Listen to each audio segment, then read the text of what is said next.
तो मित्रों આપણે ચેપ્ટર નંબર 13 ની અંદર આગળના ટોપિક તરફ પ્રયાણ કરીએ।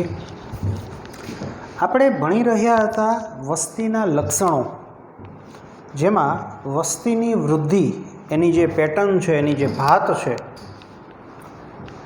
એની આપણે ચર્ચા કરી રહ્યા હતા। આજનો આપણો જે લેક્ચર છે તે છે જીવન વૃત્તાંત વિવિધતા, अथवा हूँ एम पण कही सकूँ कि आ बाबत पण एक वस्तीनु लक्षण छे। आ बाबत पण वस्तीनु लक्षण छे। चलो हवे जीवन वृत्तांत विविधताओ एटले शुं? देशी भाषा में हूँ समझाऊँ कि आ शेनी विविधतानी चर्चा करे छे। हकीकते आ छे ने सजीव पोतानुं जीवन टकाववा माटे जे ते निवासस्थान में प्रजनन संबंधित विविधतानी चर्चा करे छे। प्रजनन संबंधित विविधता एटले तमने एम थाय कि ई वળી केवी विविधता? प्रजनन संबंधित विविधता सजीवने पोताना वसवाटमां टकी रहेवा माटेनी ई वળી शुं? तो जीवन वृत्तांत विविधता एटले सजीव पोतानुं जीवन टकाववा माटे पोतानी प्रजनन क्षमता जे ते वसवाटनी अंदर लाक्षणिकता मुजब धरावती होय। कांई न समजाणुं, हूँ जे आमां बोल्यो ने एमां कांई न समजाणुं। चालो साव सादी भाषा में बात करूँ, साव सादी भाषा में बात करूँ कि विविधता एटले शेनी विविधता? तो हूँ बोल्यो कि प्रजनन संबंधित विविधता। चलो पण शुं प्रजनन संबंधित विविधता एटले शुं? हाव देशी भाषा में बात करूँ, एक ज शब्द बोलूँ छूं। ए सजीव होय ने, सजीव एने पोताना वसवाटमां, धारो के एक सजीव छे एने पोताना वसवाटमां बीक जेवुं छे। शुं छे? बीक छे। कोनी बीक? धारो के परभक्षीनी बीक छे, अथवा तो आ सजीव छे ने एनुं हालता भक्षण थई जाय। जो आवुं होय ने, आवुं होय, आवुं एटले के एनुं परभक्षण थई जाय, मीन्स के एने कोई खाई जाय, एनी एने सतत बीक रहेती होय ने, तो कुदरती रीते आ जे सजीव होय ने एनी अंदर प्रजनननी विविधता केवी जोवा मळे? तो के आ सजीव कुदरती रीते વધુ પ્રમાણમાં સંતતિ ઉત્પન્ન કરે, વધુ પ્રમાણમાં સંતતિ ઉત્પન્ન કરતી હોય, આવી વિવિધતા। જો બીજો સજીવ, આ સજીવ 1, સપોઝ કે બીજો કોઈ એક સજીવ છે, સજીવ 2, એ પોતાના નિવાસસ્થાનમાં રહે છે, પણ એને આવી કોઈ બીક નથી। સિંહ, એને કોઈ બીક નથી, પરભક્ષણની ધારો કે બીક નથી, એને બીજી કોઈ બીક નથી। તો કુદરતી રીતે આ જે સજીવ હોય ને એ ઓછા પ્રમાણમાં સંતતિ ઉત્પન્ન કરે, ઓછી સંતતિ ઉત્પન્ન કરે। તો આ જે વિવિધતા થાય ને પ્રજનનની વિવિધતા, એટલે હ્યુમન ફિઝિયોલોજીને લઈને કે એનિમલ ફિઝિયોલોજીને લઈને નહીં કે ઝાઝી સંતતિ ઉત્પન્ન કરવી કે ઓછી સંતતિ ઉત્પન્ન કરવી, તો આ એક વિવિધતા છે જેને જીવન વૃત્તાંત વિવિધતા કહેવાય। તો સજીવ હોય ને એ પોતાના નિવાસસ્થાનની અંદર, વસ્તીની અંદર રહેલો સજીવ પોતાના નિવાસસ્થાનમાં જ્યાં તે રહે છે તે નિવાસસ્થાનમાં પોતાની મહત્તમ પ્રજનનની યોગ્યતા ધરાવતું હોય અથવા તો એવું વિકસિત કરી ચૂક્યો હોય છે। આ સ્ટેટમેન્ટ શું કહેવા માગે છે કે કોઈ પણ સજીવ પોતાનું અસ્તિત્વ ટકાવવા માટે પ્રજનનની આવા પ્રકારની વિવિધતા विकसित करी चूकी होय छे, अथवा तो भूतकाळथी चर्चा करीए ने तो एमां एवो उद्विकास थयो होय तो ज टकी शके, बाकी न टकी शके। एटले अहींया जे विविधतानी चर्चा करीए छे ई प्रजननने लगती ज विविधता, प्रजनन क्षमताने पण केवी रीते मैं तमने कीधुं। एटले टूंकू ने टच दरेक वस्तीनी अंदर रहेतो सजीव, दरेक वस्तीनी अंदर रहतो सजीव के अलग अलग सजीवोनी अलग अलग वस्ती होय एमां आपणने प्रजनननी जे आ क्षमता, प्रजनननी जे आ विविधता छे के जेने जीवंत वृत्तांत विविधता कहेवाय, ए अलग अलग जोवा मळे। ए कोना उपर डिपेन्ड करे? तो के आ सजीव उपर डिपेन्ड करे। सजीवे शुं काम एवी विविधता अपनावी हशे अथवा केम उद्विकास थयो हशे? तो के पोतानुं जीवन टकावी शकवा। आमां एवुं करवुं ज पड़े ने। હવે આ સજીવનું હાલતા પરભક્ષણ થઈ જતું હોય ને આ સજીવ જેને કહેવાય કે ઓછા પ્રમાણમાં સંતતિ ઉત્પન્ન કરતું હોય, ધારો કે આ છે એ जीवन में एक ज वार प्रजनन करे ने एक ज संतति उत्पन्न करे तो एनु नामो निशान ज न रहे। એ કેદીનું લુપ્ત થઈ ગયું હોય. આ ઓછા ઉત્પન્ન કરે તો હાલે, કારણ કે એને બહુ નડતું નથી. તો આવી વિવિધતા જોવા મળે, પ્રજનન સંબંધિત વિવિધતા જોવા મળે. જેમ કે મનુષ્ય છે તે જીવનમાં ઘણી વખત પ્રજનન કરી શકે, પરંતુ મોટે ભાગે એક સંતતિને જન્મ આપે. પણ તમે વંદા ને એવું બધું ભણી ગયા હોય તો તમે જોવો કે એમાં અંડઘર અળસિયા હોય કે વંદા હોય કે એમાં અંડઘરમાંથી ઘણા બધા સજીવો બહાર નીકળે, તો એ એક સમયે એકથી વધુ સજીવને જન્મ આપે છે. તો આ વિવિધતા થઈ, આ વિવિધતા થઈ. તો જુઓ, સજીવ પોતાનું જીવન ટકાવવા પોતાની પ્રજનન ક્ષમતા હોય ને એ જે તે વસવાટ મુજબ એ ધરાવે, જે તે વસવાટની લાક્ષણિકતા મુજબ. વસવાટની લાક્ષણિકતા એટલે ધારો કે એ વસવાટમાં એને પરભક્ષીથી બચવાનું થતું હોય, અથવા તો એ વસવાટમાં પર્યાવરણીય ઘટકો જેને કહેવાય અનુકૂળ ન રહેતા હોય, પ્રતિકૂળ હોય, તો પોતાનું જીવન ટકાવવા માટે એ ઝાઝા સજીવ ઉત્પન્ન કરે, ઝાઝા સજીવને જન્મ આપે. રેડી? અને આવું થઈ ગયું હોય. ડાર્વિન સાહેબ છે ને, ડાર્વિનનો ઉત્ક્રાંતિવાદ છે ને, એમાં આ પણ એક મુદ્દો છે. કયો મુદ્દો? તો કે જે સજીવ પ્રજનનની યોગ્યતા દર્શાવતું હોય ને એ ટકે. જે સજીવ, ડાર્વિનનો વાત છે ને એમાં સાહેબે આવું લખ્યું છે. સાહેબના મત મુજબ યોગ્યતા એટલે પ્રજનનની યોગ્યતા. આવું આપણે ભણી ગયા, પણ કદાચ તમને યાદ ન પણ હોઈ શકે કે ડાર્વિને એના વાદમાં એવું કીધું કે કયો સજીવ ટકે, તો કે જે સજીવ પ્રજનનની યોગ્યતા ધરાવતું હોય ને એ ટકે. હવે તમને એમ થાય પ્રજનનની યોગ્યતા એટલે શું? તો મેં કીધું કે પ્રજનનની યોગ્યતા એટલે આવું કે જો સજીવને લોચા લાપસી હોય તો વધુ પ્રમાણમાં સંતતિ ઉત્પન્ન કરે, ન હોય તો ઓછા પ્રમાણમાં સંતતિ. આને યોગ્યતા કહેવાય. અથવા ગાણિતિક રીતે કહીએ ને તો ઊંચું આર મૂલ્ય.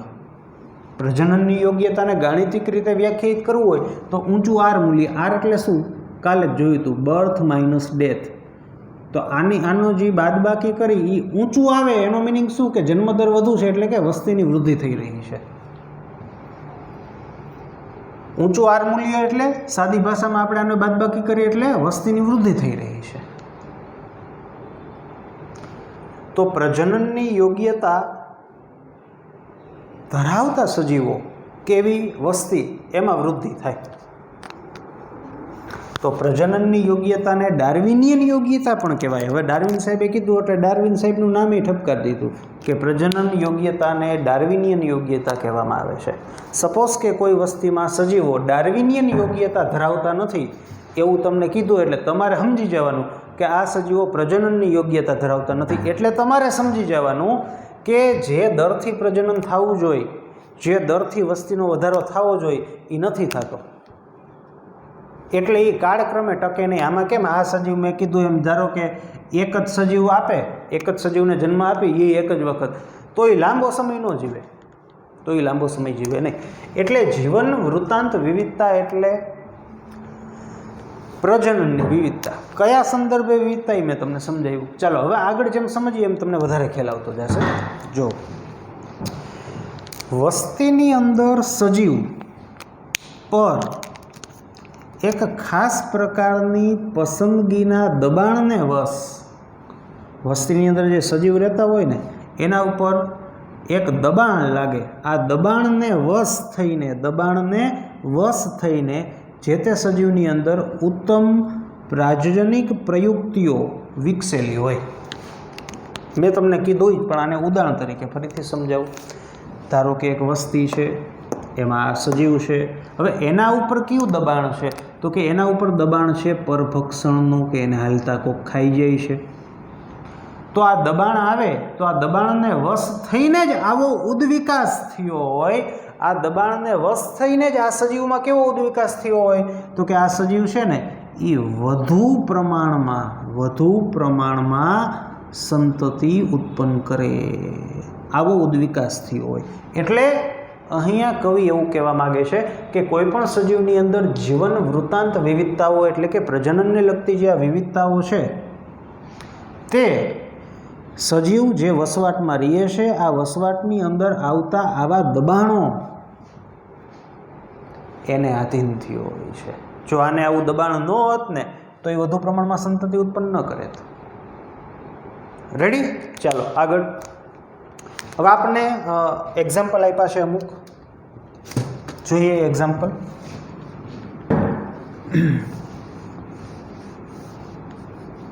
ચાલો, જીવન વૃત્તાંત વિવિધતાઓ જોવા મળતા એક્ઝામ્પલ કે કેટલાક સજીવ છે ને એની અંદર પોતાના જીવનકાળ દરમિયાન ફક્ત એક જ વખત પ્રજનન થાય, જેમ કે સાલ્મન માછલી અને વાંસ આપણે ભણી ગયા. સાલ્મન માછલી અને વાંસ. જ્યારે પક્ષીઓ અને સસ્તનો હોય ને એની અંદર જીવનકાળ દરમિયાન ઘણી વખત પ્રજનન થાય. તો આ શું છે? વિવિધતા છે. આ વિવિધતાઓનો ઉદ્વિકાસ થયો કે આવી વિવિધતા આવી એની પાછળનું કારણ શું હોય? તો કે આના પૂર્વજો અને આના પૂર્વજો એમાં આવું કાંઈક ઉદ્વિકાસ સમયે દબાણની કે આવા ઘટકો એની પાછળ કામ કરતા હોય. પણ તમને એક વાત કહી દઉં, હવે જો આવું હોય ને, આવું આ કિસ્સો હોય ને, આવો કિસ્સો હોય ને, તો એમાં આ માછલી હોય ને એ ભલે એક જ વાર પ્રજનન કરે, પરંતુ પુષ્કળ પ્રમાણમાં ઈંડાનો ત્યાગ કરે. મને એક્ઝેક્ટલી આંકડો યાદ નથી, પણ આ આંકડો કરોડોમાં આવે કે સાલ્મન માછલી એક જ વખત પ્રજનન કરે તો તમને એમ થાય તો લોચા થાય, પણ એ પુષ્કળ પ્રમાણમાં જેને કહેવાય કે પોતાના ઈંડાનો ત્યાગ કરે અથવા તો સંતતિનો ત્યાગ કરે. એવી જ રીતે ટેક્સ્ટબુકમાં લખ્યું, તમે નિરાતે વાંચજો કે વાંસ હોય ને એ ભલે એક જ વખત પ્રજનન કરે, પણ એ જ્યારે પ્રજનન કરે ત્યારે એની અંદર પુષ્કળ પ્રમાણમાં સંતતિ કે ફળ આવે કે પુષ્પ આવે. પુષ્પ આવે પછી ફળ આવે, એટલે ઝાઝા પુષ્પ આવે એટલે ઝાઝા ફળ, અને આ ફળની અંદર બીજ બન્યા હોય એટલે ઝાઝા. તો આ વિવિધતા. છીપ અને ગહન સામુદ્રિક માછલી જે છે એની અંદર શું ડિફરન્સ છે? જો આ લોકો શું કરે? નાના કદની સંતતિ ઉત્પન્ન કરે. હવે નાના કદની સંતતિ હોય ને એટલે એનું ભક્ષણ થવાની શક્યતા વધુ, ભક્ષણની શક્યતા વધુ, એટલે પોતાનું અસ્તિત્વ ટકાવવું અઘરું. એટલે કુદરતી રીતે આ લોકોની અંદર કેવી પદ્ધતિ વિકસિત થઈ છે? તો કે આ લોકોની અંદર નાના કદની સંતતિ છે પણ એ ઘણી સંખ્યામાં જેને કહેવાય ઉત્પન્ન કરે છે, એટલે જીવિત રહેવાની પાછી જે સંભાવના છે વધી જાય. કે આ ધારો કે હજારોની સંખ્યામાં એક સાથે કે વધુ સંખ્યામાં એક સાથે ઉત્પન્ન કરે તો બધી જ સંતતિઓ મૃત્યુ પામે એવું જરૂરી નથી, એટલે સંભાવના વધી જાય. પછી તમે આમાં જુઓ ને, પક્ષીના સસ્તન છે તો એ ઓછી સંખ્યામાં સંતતિ ઉત્પન્ન કરે. શું કામ? એની સંતતિ મોટા કદની હોય. મોટા કદની હોય ને એટલે એ વિકસવા કે જીવન જીવવા માટે વધુ સક્ષમ હોય, ભક્ષણ થવું ડિફિકલ્ટ, અથવા તો પોતે જેને કહેવાય કે જે સંતતિ છે ને એ પોતાની કેર કરી શકતી હોય આની કમ્પેરિઝનમાં, એટલે કુદરતી રીતે એમાં ઓછી સંખ્યામાં પરંતુ મોટા કદની સંતતિ ઉત્પન્ન કરે છે. તો આ શું થઈ? દરેક વિવિધતા છે કે આ ઘણી સંખ્યામાં પરંતુ નાના કદની. આવું શું કામ? મેં તમને કીધું કે નાના કદની સંતતિ હોય એને પોતાનું અસ્તિત્વ ટકાવવું કમ્પેરેટિવલી મોટા કદની સંતતિની સાપેક્ષે જેને કહેવાય અઘરું છે. એવી જ રીતે આ મોટા કદની તો ઓછું કેમ? તો કે આની અંદર આ જે સંતતિઓ છે એમાં એ જેટલી પણ સંતતિઓનો જન્મ થાય એમાંથી ભાગ્યે જ કોઈ કારણસર અમુક સંતતિ જે છે મૃત્યુ પામે, બાકી બધી ટકે, એટલે ઓછી સંખ્યામાં હોય તો હાલે. જ્યારે આમાં નાના કદની સંતતિ કે જેનું ભક્ષણ થઈ જતું હોય તો એને ઘણી સંખ્યામાં ઉત્પન્ન કરવું પડે. તો આમાં આવો ઉદ્વિકાસ થયો અથવા આમાં આવા પ્રકારની પ્રાજનનિક પ્રયુક્તિઓ કે ટેકનિક કે વિકાસ જોવા મળે, કે આમાં આ પ્રકારનો જીવન વૃત્તાંત વિવિધતા જોવા મળે, આમાં આવા પ્રકારનું જોવા મળે. તો આ જે આપણે એક્ઝામ્પલ જોયા એમાં મહત્તમ યોગ્યતા માટે કોણ ઈચ્છનીય છે? બે ઈચ્છનીય જ છે. આ બંને કિસ્સાઓ ઈચ્છનીય છે. કઈ રીતે? તો કે નાના કદની ભલે છે, નાના કદની ભલે છે પણ છે મોટી સંખ્યામાં ઉત્પન્ન કરે ને, ઉત્પન્ન જાજી થાય છે, ઉત્પન્ન જાજી થાય છે. આ પણ ઈચ્છનીય છે કે મોટા કદની છે તો ભલે ઓછી સંખ્યામાં ઉત્પન્ન થાય, મોટા કદની સંતતિ પોતાનું જેને કહેવાય કે અસ્તિત્વ ટકાવવા માટે સક્ષમ છે. તો જીવન વૃત્તાંત વિવિધતાઓ એટલે પ્રજનનની અંદર જોવા મળતી આવા પ્રકારની વિવિધતા. આજે મેં આજે તમે 4 એક્ઝામ્પલ જોઈ લ્યો ને એટલે આ તમને વિવિધતા તમને જે જોવા મળી એ આ કહેવાય. આવી વિવિધતાઓ શું કામ આવે? દબાણને વશ, તો જ ટકે, બાકી ટકે નહીં. રેડી? ધારો કે આવી વિવિધતા વિકસિત ન થઈ હોય, ઉદ્વિકાસ ન થઈ હોય, તો આનું અસ્તિત્વ જ ન હોય, તો આપણે આ લખતા જ ન હોય આમાં એકાદાનું નામ. એટલે વિકસિત એવી થાય તો જ એનું જેને કહેવાય કે સંતતિ ટકી શકે, તો જ એનું અસ્તિત્વ ટકી શકે. રેડી? ચાલો.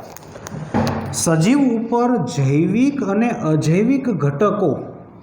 જૈવિક ઘટકો એટલે ધારો કે ભક્ષણ, કોક ખાઈ જાય, પરોપજીવન કે કોઈ પરોપજીવી પોતાના શરીરની અંદર દાખલ થઈને પોષણ લઈ લે. અજૈવિક ઘટકો એટલે ધારો કે તાપમાન વધી જવું કે પાણીની અછત હોવી. તો આ બાબતો હકીકતે સજીવ ઉપર શું સર્જે? દબાણ સર્જે. શેના માટે? અસ્તિત્વ સામે. અને જૈવિક અને આ અજૈવિક બાબતોના દબાણવશ, મીન્સ કે જૈવિક અને અજૈવિક ઘટકોના દબાણવશ એના દ્વારા લાગવામાં આવતા પ્રતિબંધ એટલે દબાણવશ જે તે સજીવ હોય ને એની અંદર અલગ અલગ પ્રકારના જીવન વૃત્તાંત લક્ષણો એટલે કે પ્રાજજનિક લક્ષણો છે એ ઉત્પન્ન થાય અથવા તો એને આધીન ઉદ્વિકાસ થાય. જેમ કે કોઈ સજીવ છે, ધારો કે આ સજીવ છે, એ જે નિવાસસ્થાનમાં રહે છે અહીંયા એના માટે પરોપજીવી ઘણા બધા અને મોટે ભાગે ધારો કે એવું બનતું હોય કે આ પરોપજીવી આના શરીરમાં દાખલ થાય અને થોડાક સમયમાં આનું મૃત્યુ થાય. ધારો કે આવો જ કિસ્સો બને છે, તો કુદરતી રીતે આનું અસ્તિત્વ ટકાવવું હોય તો શું એક ઉકેલ છે? તો આનો ઉકેલ આ જ છે કે આ છે ને મોટી સંખ્યામાં સંતતિ ઉત્પન્ન કરે તો એ ટકે. એ મોટી સંખ્યામાં સંતતિ ઉત્પન્ન કરે તો શક્યતા છે કે અમુક સંતતિઓ છે બચી જાય. એવું જ કરવું પડે. અમુક સંતતિઓ બચી જાય કે જે પાછું પ્રજનન કરે અને મોટી સંખ્યામાં સંતતિ ઉત્પન્ન કરે. પાછું જેને કહેવાય મોટા ભાગની મરી જાય, અમુક બચી જાય કે જે પાછું પ્રજનન કરે. આવું કરવું પડે. અથવા તો અજૈવિક પરિબળની ચર્ચા કરું તો ધારો કે આ સજીવ છે અને એ જે નિવાસસ્થાનમાં છે અહીંયા પાણીની ઘટ રહે છે અને જેના લીધે આ લોકો જેને કહેવાય કે માન જીવે છે, તો આમાં એ જ કરવું પડે આની જેમ જ કે મોટી સંખ્યામાં સંતતિ ઉત્પન્ન કરવી પડે. એમાંની મોટા ભાગની મૃત્યુ પામે, અમુક ટકી જાય, એ પાછું પ્રજનન કરે, પાછું મોટી સંખ્યામાં સંતતિ ઉત્પન્ન કરે, પાછી મોટા ભાગની મરી જાય, થોડીક વધે, આવું કરવું પડે. એટલે જીવન વૃત્તાંત લક્ષણો જે વિકસે છે, મીન્સ કે પ્રાજજનિક લક્ષણો જે વિકસે છે એના ઉપર જૈવિક અને અજૈવિક એમ બંને ઘટકો જે છે એ અસર કરતા હોય. અને હાલના સમયની અંદર સજીવોના જીવંત વૃત્તાંત લક્ષણો જે છે તે એક મહત્ત્વનું સંશોધન ક્ષેત્ર છે વૈજ્ઞાનિકો માટે. ચાલો, તો આ છે જીવંત વૃત્તાંત લક્ષણો. આગળ ચર્ચા કરીએ આપણે.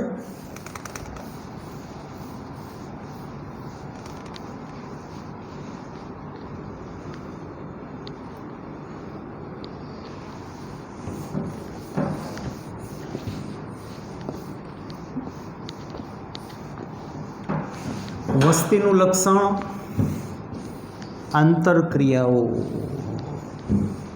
સજીવો વચ્ચે થતી આંતરક્રિયાઓ જે આપણો વસ્તીનો મીન્સ કે આ લક્ષણ ખૂબ જ મહત્ત્વનું લક્ષણ. અને આ લક્ષણ એટલે આપણો આ ચેપ્ટરનો છેલ્લો ટોપિક, પરંતુ સમજવાની દ્રષ્ટિએ બહુ મહત્ત્વનો. એક્ઝામ પોઈન્ટ ઓફ વ્યૂ વાત કરું તો પણ ખૂબ જ મહત્ત્વનો ટોપિક છે. ટૂંકમાં આપણે જે સહજીવન, પરોપજીવન જેની ચર્ચાઓ કરીએ છીએ એ આપણે અત્યારે કાયદેસર ભણવાનું છે. તો આ વસ્તીનું લક્ષણ આંતરક્રિયાઓ.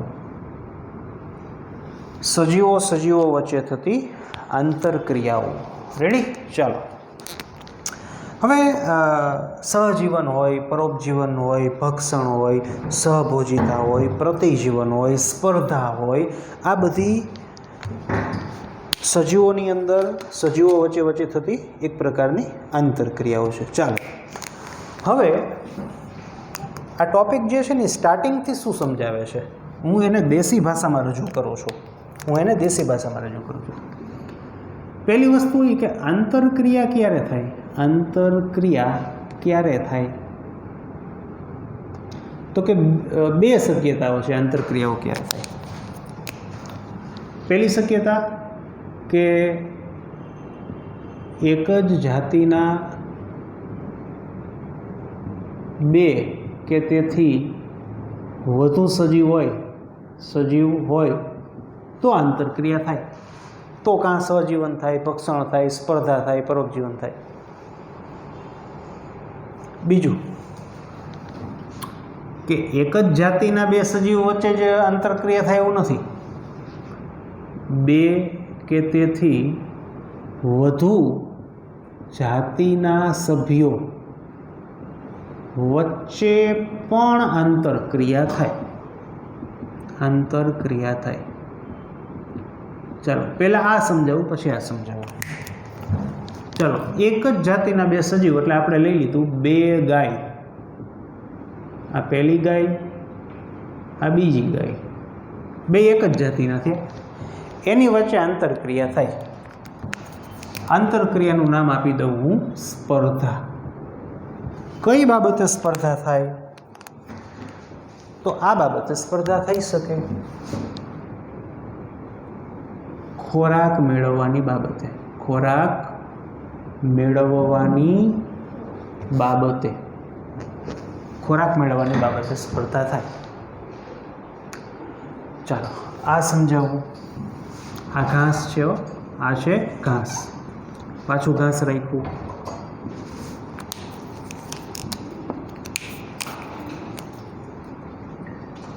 આ ગાય,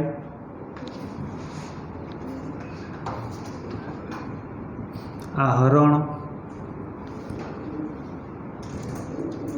આ છે તીતીકોળો, ગ્રાસહોપર જેને આપણે કહીએ તે. તો આ અલગ અલગ જાતિના સભ્યો વચ્ચે પણ આંતરક્રિયા થઈ. આ આંતરક્રિયાનું નામ શું છે? આ આંતરક્રિયાનું નામ સ્પર્ધા છે. રેડી. કઈ બાબતે આંતરક્રિયા અથવા સ્પર્ધા થઈ? તો કે ખોરાક મેળવવાની બાબતે.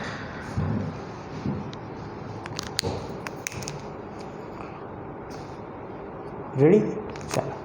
ચાલો હવે આપણને પ્રશ્ન થાય કે શું એવું બની શકે કે કોઈ વસવાટમાં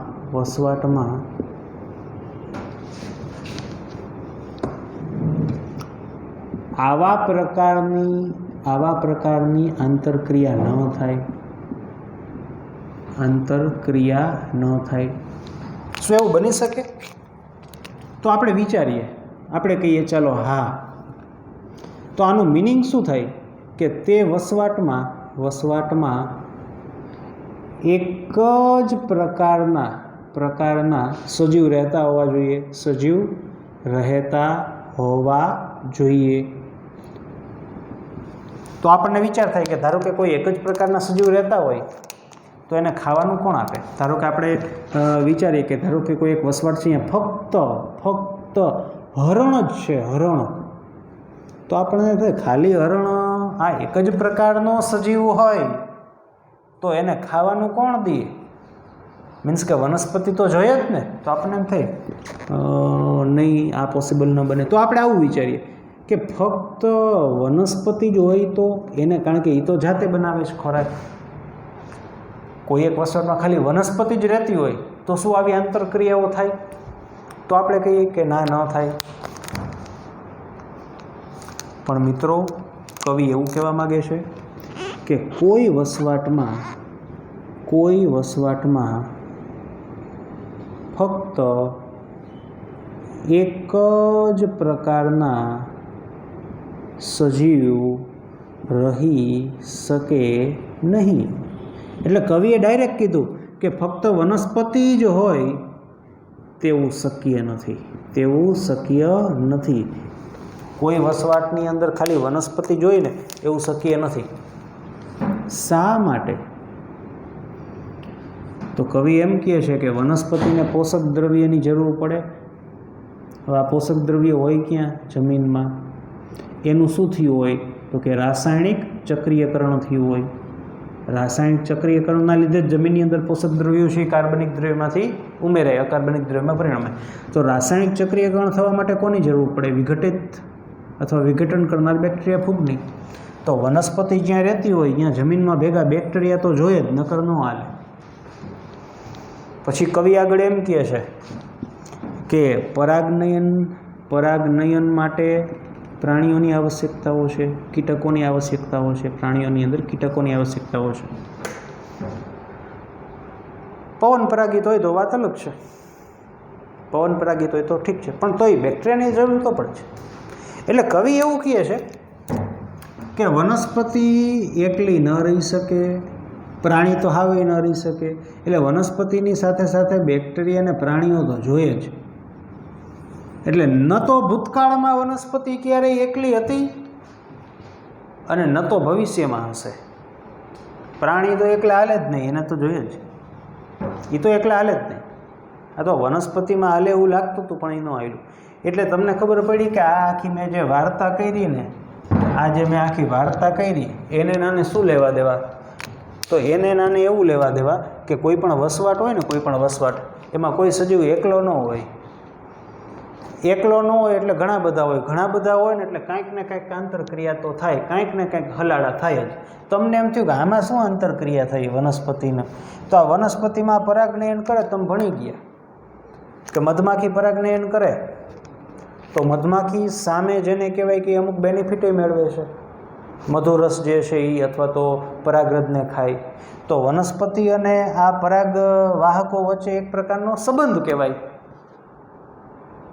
જેને સહઉપકારિતા અથવા સહજીવન કહી શકાય, સહોપકારિતા કહેવાય કે હામે બેયને ફાયદો થયો. તો આ એક પ્રકારની આંતરક્રિયા. એટલે છેલ્લે આ બધી મેં વાત કરીને એનો ભાવાર્થ એવો નીકળે કે કોઈ વસવાટમાં કોઈ એકલું ન રહી શકે, ન તો પ્રાણીઓ એકલા રહી શકે, ન તો વનસ્પતિ એકલા રહી શકે. અને એકલા ન હોય ને અને બધા મિક્સમાં હોય ને એટલે કાંઈક ને કાંઈક તો હોય જ. હવે જુઓ, આ ગાય છે, ગાય એ આને ખાય છે, તો આ તમને ખબર આને કઈ આંતરક્રિયા કહેવાય? આને પરભક્ષણ થયું કહેવાય, આને પરભક્ષણ કહેવાય. તમને એમ કે સિંહ હરણને ખાય એને જ પરભક્ષણ કહેવાય? નો, આ સજીવત છે ને, આનું નામ હોય રેશન કાર્ડમાં. તો આ ઘાસને ગાય ખાય તો એ પરભક્ષણ કહેવાય, એ પરભક્ષી છે. કોણ? ગાય. આપણે જનરલી એવું વિચારીએ કે ભક્ષણ એટલે સિંહ કરે એ ભક્ષણ, કે વધીને વાઘ કરે એ ભક્ષણ. આ ભક્ષણ કહેવાય. ચકલી દાણા ખાય ઘઉંના તો ચકલી પરભક્ષી કહેવાય. આપણે ગાજર ખાય તો આપણે પરભક્ષી છીએ. રેડી? તો ટૂંકો ભાવાર્થ એવો થયો કે સામાન્ય રીતે કોઈ પણ વસવાટ તમે જુઓ ને એમાં આંતરક્રિયા થાય ને થાય જ. આ આંતરક્રિયાઓના પ્રકાર કેટલા અને એ શું છે એના વિશે હવે આપણે આવતા લેક્ચરમાં ભણશું.